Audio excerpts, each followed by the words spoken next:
Hi నమస్తే, welcome to Myra media. నేను మీ కేవీఆర్. ఆంధ్రప్రదేశ్లో వైఎస్ జగన్మోహన్ రెడ్డి అంటే తన రాజకీయ ప్రాపకం కోసమో లేదంటే రాష్ట్రంలో జరుగుతున్న హింసాత్మక ఘటనల గురించో ఆందోళన వ్యక్తం చేసే కార్యక్రమం చేస్తుంటే ఢిల్లీలో జంతర్ మంతర్ వేదికగా షర్మిలనేమో ఆయనకు పాపం పంటి కింద రాయి లెక్క మారింది. అదేదో అంటారు కదా, చెవిలో జీవిలా పంటి కింద చెప్పు కింద రాయిలా, ఇట్లా రకరకాల ట్రోల్స్ అవుతుంది అనమాట. ఇక్కడ జరుగుతున్న హింసను వదిలేసి మొన్ననేమో బాబాయ్ గొడ్డలితో హత్య చేసిన దాని గురించి మరి ఇదే ఢిల్లీలో పోయి ఎందుకు ధర్నా చేయలేదని చెప్పి ఆ రోజు మాట్లాడుతుంది. ఈ రోజేమో అక్కడ ఢిల్లీ జంతర్ మంతర్ ధర్నాను డైవర్షన్ చేసే కార్యక్రమంలో భాగంగా ఇట్లా నడువు లోతు నీళ్ళలో దిగి స్టంట్లేస్తుంది. ఈమెను ఏమనాలే? ఎవడైనా ప్రతిపక్ష నేత ప్రభుత్వాన్ని ప్రశ్నిస్తారు. ప్రభుత్వంలో జరిగే అరాచక పాలన కావచ్చు, సంక్షేమాన్ని అందించకపోతే ఆ వైఫల్యాలను కావచ్చు, వీటి గురించి మాట్లాడాలి. ఇవి పక్కన పెట్టి ఈమె ఏం చేస్తుందంటే వాళ్ళ అన్న జగన్మోహన్ రెడ్డిని కార్నర్ చేసేదానికి ఇట్లాంటి స్టంట్లు వేస్తూ ఉంటది. ఈమె పనిచేస్తున్నది జగన్మోహన్ రెడ్డిని కంట్రోల్ చేయడానికా లేకపోతే ఆంధ్రప్రదేశ్ ప్రజలకు మేలు జరిగేదానికా? సో ఒకసారి ఆమె ఎట్లాంటి స్టంట్లు వేసిందో చూసే ప్రయత్నం చేద్దాం. ఇదిగో పశ్చిమ గోదావరి జిల్లా తాడేపల్లిగూడెం నందమూరు గ్రామంలో నీట మునిగిన పంట పొలాలను పరిశీలించిన ఏపీసీసీ చీఫ్ షర్మిలారెడ్డి పంట నష్టపోయిన రైతులకు పరిహారం ఇవ్వాలని నడుములోతు నీళ్లలో దిగి వినూత్నంగా నిరసన.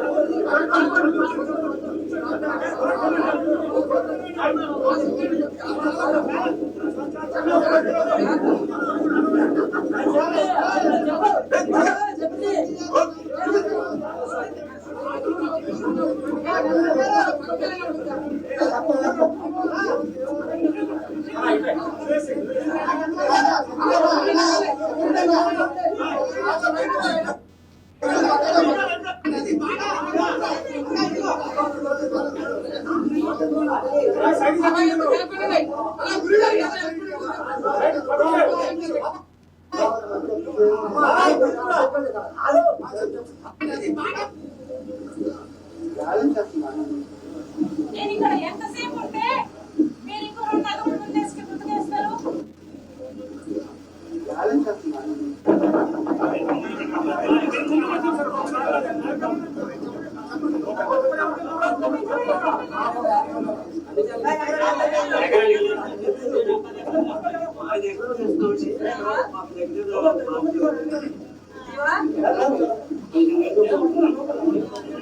ఇక్కడ చూడండి గమ్మత్తు. Andhra Jyothi, I news, big TV, RTV, ETV అన్ని పచ్చ మీడియా అంటే చంద్రబాబును జోకే ఛానలే తప్పిస్తే వేరే అంటే కవర్ చేయడానికి ఇంకెవరు రాలే. వాళ్ళు ఇస్తున్న వెయిటేజ్ ఏందో ఇప్పుడు ఈ ఛానళ్లను, ఈ లోగోలను, ఈ డబ్బాలను చూస్తే అర్థమైపోతుంది అనమాట. ఇది రాజకీయం. ఇప్పుడు మాట్లాడాల్సింది కూటమి ప్రభుత్వం వైఫల్యాలు. నిన్న అమరావతికి 15,000 కోట్ల రూపాయలు అలొకేషన్ కాదు, అది అరేంజ్మెంట్ అని చెప్పి కేంద్ర ప్రభుత్వమే ప్రకటించిన సందర్భంలో రాష్ట్రానికి ఇంత తీవ్ర అన్యాయం జరుగుతుంటే ఏం చేస్తున్నావు చంద్రబాబు అని ఆయనను ప్రశ్నించాల్సింది పోయి వాళ్ళన్న ఢిల్లీ జంతర్ మంతర్ దీక్షను దీన్ని సైడ్ ట్రాక్ పట్టించేందుకు ఇట్లా స్టంట్లేస్తుంది అనమాట. ఈమెను ఏం రాజకీయ వేతనాల్లో మరి ఏందో సుకుమారంగా పెంచిండు వైఎస్ రాజశేఖర రెడ్డి. పాపం ఇప్పుడు నలుగురు చేపట్టుకుంటే తప్ప నీళ్ళలోకి దిగలేకపోతుంది. ఎందుకు ఇన్ని కష్టాలు? ఆల్రెడీ ఎన్నికల ముందరే ప్యాకేజ్ గిట్టుబాటు అయిందని చెప్పి విమర్శలు వస్తూనే ఉన్నాయి. ఇంకా మళ్ళా అంటే ఈ 5 ఏళ్ళు అందిరకాడికి దండుకోవాలనా? అరే రాష్ట్రంలో ఇన్ని కిరాతకాలు జరుగుతున్నాయి. ముచ్చుమరి లాంటి ఘటనలో ఇంచుమించు 25 రోజులైనా కూడా ఆ పాప డెడ్ బాడీ దొరకలేదు. దాని గురించి ఒక్కనాడు కూడా ఈమె మాట్లాడింది లేదు. మాట్లాడిన పాపన పోలే. ఇంచుమించు 10-12 మంది మహిళలు అత్యాచారానికి గురై అత్యంత కిరాతకంగా దారుణంగా చంపబడ్డారు. వాటి గురించి ఏ రోజు మాట్లాడలే. మొన్న రషీద్ అనే వైఎస్ఆర్సీపీ కార్యకర్తను అత్యంత పాశవికంగా నరికి చంపితే దాని మీద మాట్లాడలే. సరే ఆయన వైఎస్ఆర్సీపీనా లేకపోతే ఇంకొక ఇది పార్టీల కక్షపూరిత రాజకీయం అనేది పక్కన పెడితే ఒక మనిషిని అంత పాశవికంగా నరికే హక్కు ఎవడిచ్చిండు? చట్టాలే అట్లా చెప్తున్నాయా? రాతీగం ఉన్నావు మనం ఏమన్నా? దాని గురించి కనీస ఖండనగా ఒక్క మాట కూడా మాట్లాడలే. ఇట్లా ఉంది రాజకీయం. ఇంకా ఏం తీర్పిస్తారో. మొన్న అన్న మీద అంటే ఆస్తి పంపకాలో లేకపోతే రాజకీయంలో వాటా తేలకపోవడమో ఇక ఏందో వీళ్ళ పంచాయతీలు ఏందో తెలియదు కానీ మొత్తం మీద అంటే వీళ్ళ కుటుంబ పంచాయతీ ఏదో తెలియదు కానీ ఇంకా అన్న చెల్లెల పంచాయతీకి ఎన్నికలతోనే చరమగీతం పాడతారనుకుంటే ఇంకా ఈమె కంటిన్యూ చేస్తా ఉంటే ఏమనుకోవాలి? గతంలో పవన్ కళ్యాణ్ కూడా ఎప్పుడు చూడు అంటే చంద్రబాబు వెనకేసుకొచ్చే ప్రతి సందర్భంలో ఆయన ముందుకొచ్చి జగన్మోహన్ రెడ్డి సర్కార్ ఆయన ప్రతిపక్షంలో ఉన్న ప్రశ్నించేటోడు, ప్రభుత్వంలో ఉన్న ప్రశ్నించేటోడు అనమాట. ఇప్పుడు ఈమె తయారైంది. సో ఇట్లాంటి వాళ్ళతో ఆంధ్రప్రదేశ్ రాజకీయాలు బాగుపడతాయి, ఇంకా రాష్ట్ర ప్రజలకు న్యాయం చేస్తుంది అనుకుంటే ఇట్లా మొన్న అందుకనే 6 లక్షల ఓట్లు వేసి వీళ్ళకు మద్దతు తెలిపినారు కాంగ్రెస్ పార్టీ. మొత్తం కడప జిల్లాను స్వీప్ చేసేలాగా చక్రం తిప్పింది. అయినా కసి తీరలే. సరే ఇక్కడ జగన్మోహన్ రెడ్డి సంగతి పక్కన పెడితే ఇప్పుడు అమ్మఒడి అమ్మఒడికి సంబంధించి అమ్మకు వందనం ఏదో తల్లికి వందనం ఏదో పెట్టిరు కదా, అది తర్వాత మహిళా శక్తి ఇట్లాంటి సంక్షేమ పథకాలు ఏవి అమలు అయితలేవు, దాని గురించి ప్రశ్నించే దిక్కు లేదు. తర్వాత ప్రైవేట్ స్కూళ్ళల్లో 25% పేద మధ్యతరగతి పిల్లలకు చదువులు చెప్పించాలి అని ఒక జీవో హైకోర్టు కొట్టేస్తే దాని గురించి ప్రశ్నించింది లేదు.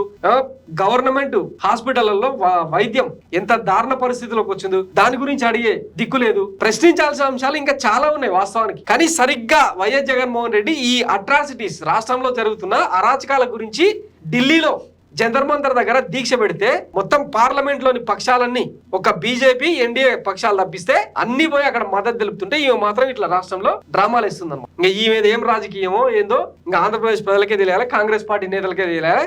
ఎంత కామెడీ అంటే ఎక్కడన్నా గోదావరి ఒడ్డున నది పారే దగ్గర పంట పొలాలు ఉంటాయా?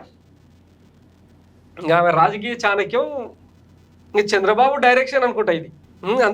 అంత నడువు లోతు నీళ్ళల్లో ఎక్కడన్నా పంట పొలాలు మునుగుతాయా?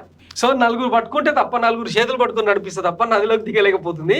ఇవేది రాజకీయం. ఇట్లా తయారైన ఆంధ్రప్రదేశ్ లో ప్రతిపక్ష నేతలు. ఇది ఇంకా ఆంధ్రప్రదేశ్ ప్రజల కర్మ, ఏం చేయలేము. సో చూద్దాం వైఎస్ షర్మిల ఇంకా రాబోయే రోజుల్లో ఇట్లాంటి ఎన్ని డ్రామాలు ఎన్ని జిమ్మికలు చేస్తుంది అన్నది. చంద్రబాబు ఆడిచ్చినట్టల్లా ఆడే డ్రామా ఆర్టిస్ట్ లాగా ఈవెన్ కూడా అదే రకంగా ట్రీట్ చేయాల్సి ఉంటుంది. ఇంకా రేపు పొద్దుగాల పచ్చపత్రికల్లో ఇది బ్యానర్ ఐటమ్ అయితే చూద్దాం. Thanks for watching Myra media. నేను మీ కేవీఆర్. Thank you.